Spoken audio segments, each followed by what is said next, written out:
企みを片っ端から暴いて丁寧にへし折ってやるんだから。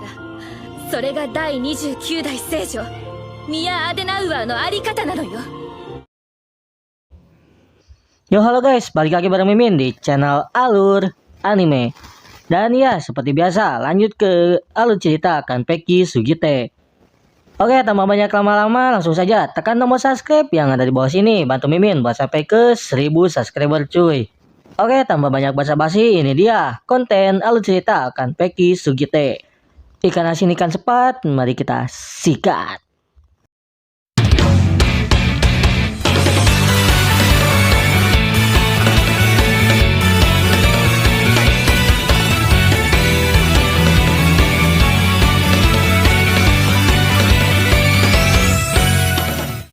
Di Jetonia, Mia mencoba berdiskusi terkait alam dunia iblis. Di sana dia sudah memperkirakan semuanya, namun lagi-lagi si Julitot ini menganggapnya sepele. Mia lalu teringat tentang perkataan Himari yang mengajaknya untuk kabur. Julitot berkata kalau Mia sudah mulai mengikuti kebiasaan buruk Pilia. Julitot malas untuk mengumpulkan pasukan karena membutuhkan biaya. Mia lalu berkata bahwa keuangan yang dihasilkan dari Panakorta harusnya bisa. Namun si Dongo ini malah berkata kalau dana dari hasil Panakorta malah digunakan untuk membangun patung dirinya. Hal itu membuat Mia murka.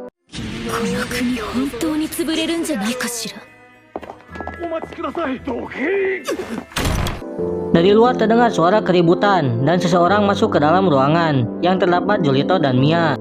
Kenalin, dia adalah Yang Mulia Raja. Yang Mulia mengetahui soal alam dunia iblis yang semakin dekat. Namun Julitot malah berkata kalau dia ini adalah seorang wanita dan tidak mengetahui apa-apa.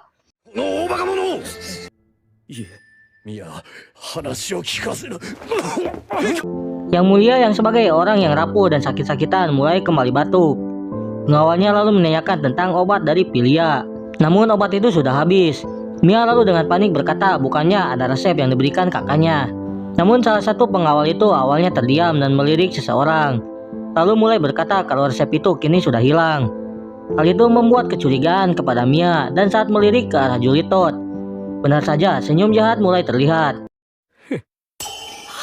Mia berkata dalam hatinya bahwa Julitot ingin ayahnya menghilang dan dia bisa bebas berkuasa.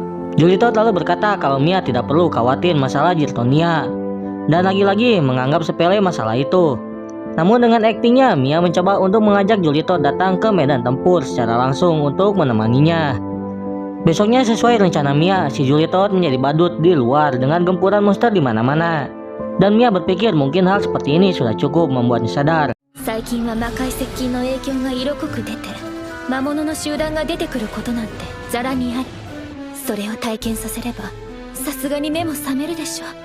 Setelah pertarungan itu, Julitot beralasan ingin pergi karena sakit perut. Namun Mia sudah mengetahui, dia pun berkata bagaimana soal yang tadi. Si Dongo ini malah mengelak bahwa itu hal yang biasa-biasa saja. Sontak hal itu membuat Mia yang dari sisi lain benar-benar kesal. Lalu dari belakang muncul kembali para monster. Hal itu membuat Julitot mundur beberapa meter di belakang Mia. Julitot bahkan sampai berkata apakah sekarang Mia mulai mengikuti kakaknya dan ingin menganggap rendah dirinya. Mia pernah berpikir dari dulu kalau Julitot ini takut kalah saing dengan kakaknya. Dia bahkan sampai mendorong Mia untuk menghabisi monster yang ada. Julitot yang otaknya sudah geser dari kepala di mata kaki berkata kalau ini semua salah Pilia dan dia harus membawa kembali Pilia. Mia berkata kalau Panakorta tidak akan mengembalikan Pilia meski 2 kali lipat. Julitot berkata seberapa berharga Pilia sampai harus membayar 2 kali lipat. Dia pun menyuruh Mia untuk tidak bersikap seperti kakaknya. Sementara di sisi lain seorang perempuan dipanggil oleh seorang pria dengan wajah pucat. Pria itu sedikit menggoda gadis itu lalu disusul dengan suara perempuan dan langsung menebas kepala pria itu.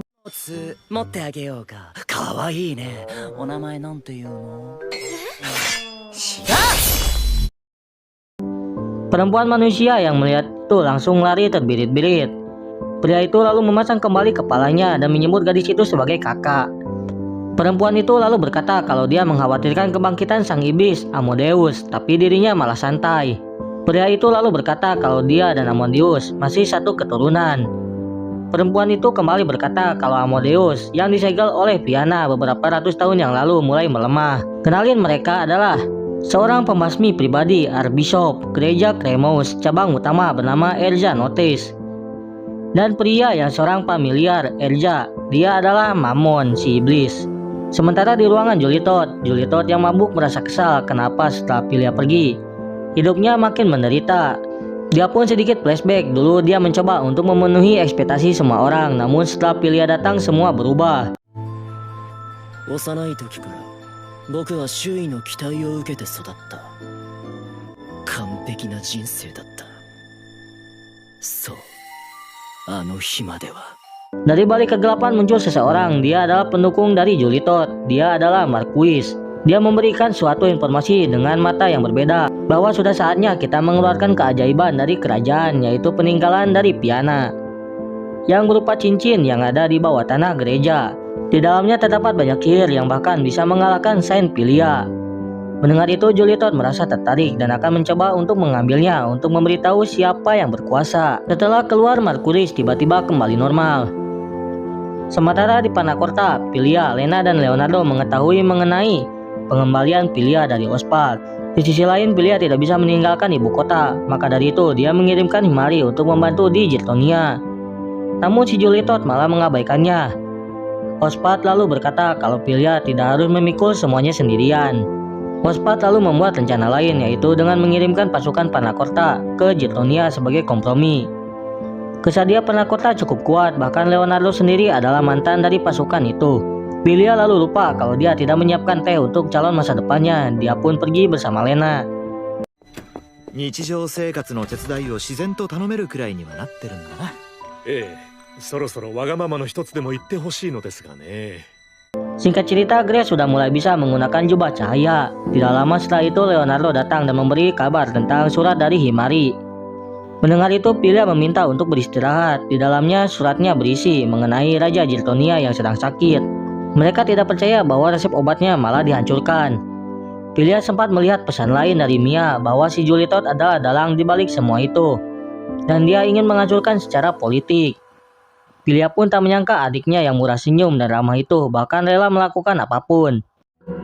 ジルトニアに渦巻く陰謀、その首謀者がユリウス殿下であるとミアは確信し、人を傷つけることを厭う温和で優しいミアが一体何があったというの。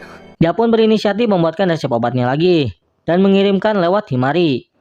Pilia juga sudah membuat beberapa penyesuaian dengan resep yang memungkinkan bahwa raja bisa sembuh sepenuhnya dan dapat mengambil kendali kerajaan agar pasukan Panacorta bisa membantu Jirtonia. Dan dia merasa sesak jika terus memikirkan keadaan Mia. Malamnya di Jirtonia, Mia sedang mengobrol dengan Himari mengenai masalah Julitot. Himari menyarankan untuk membunuhnya saja, mungkin dengan cara menggunakan racun dan menusukkan sebuah jarum ke bagian tubuhnya. Namun hal itu dilarang oleh Mia, karena mungkin itu bisa menjadi pemicu perang antara Jirtonia dan Panacorta. Himari lalu menanyakan apa yang akan dilakukan Mia. Mia merasa kesal dan ingin segera menjatuhkannya dari tahta. Himari meyakinkannya bahwa dengan posisinya sekarang sebagai Saint, maka itu bisa dilakukan oleh Mia. Flashback pun terjadi beberapa tahun sebelumnya saat Mia masih menjadi spek loli. Aduh, kawainya euy. Mia kecil mendapatkan kabar bahwa kakaknya akan segera diangkat menjadi seorang Saint. Mia terkejut mendengar itu karena tanpa diberitahu kepada dirinya. Mia merasa kecewa karena ayah dan ibunya tidak memberitahu dirinya. Dia pun menceritakan bahwa ibunya meminta Mia untuk membatasi dirinya dengan Pilia di masa depan. Namun Mia memiliki rencana lain. Dia pun keluar dari rumah dan menyamar dengan rambut palsu. Siangnya di keramaian, dia melihat banyak sekali orang-orang yang ingin melihat Pilia. Namun dengan banyaknya keramaian membuat dia sulit melihat. Dia pun melihat gang kecil dan mencoba ke sana. Namun saat keluar dari gang itu, sebuah monster muncul di depannya. Di saat itu dia merasa ketakutan karena apa yang dia pelajari sangat jauh dengan apa yang dihadapinya. Setelah pasrah jika diserang, Pilia muncul dan menggunakan sihirnya untuk menyerang monster itu. シルバージャッジメント。大丈夫ですか？間に合ったならよかった。 Dan itulah pertemuan pertama Mia dan Pilia. Pilia lalu dipanggil oleh gurunya dan bergegas pergi. Mia merasa kagum saat melihat kakaknya. 貴賤を問わず人を助けて国を守る盾となる歴代最高の聖女私の憧れ、私の目標。 Kembali ke keadaan sekarang, Mia mulai menangis karena dia tidak bisa melibatkan balas dendam pribadinya. Himari mencoba meyakinkan Mia untuk menjadi dirinya sendiri dan tidak harus selalu menjadi sama seperti Pilia. Setelah keyakinan itu, Mia pun mengatakan bahwa dirinya yang sebagai Saint ke-29 akan menghancurkan kejahatan yang dilakukan oleh Julie Todd. 企みを片っ端から暴いて丁寧にへし折ってやるんだから。それが第29代聖女ミア・アデナウアーのあり方なのよ。 Dan untuk rencana pertamanya, dia akan mencari pengganti selagi sang raja sakit, yaitu sang putra mahkota pertama yang kini sedang dikurung oleh para pendukung Julius, yaitu Pangeran Fernand. そう、この国にはもう一人ふさわしい方がいる。ユリウス殿下の派閥に軟禁されている第一王子フェルナンド殿下に立ち上がっていただきましょう。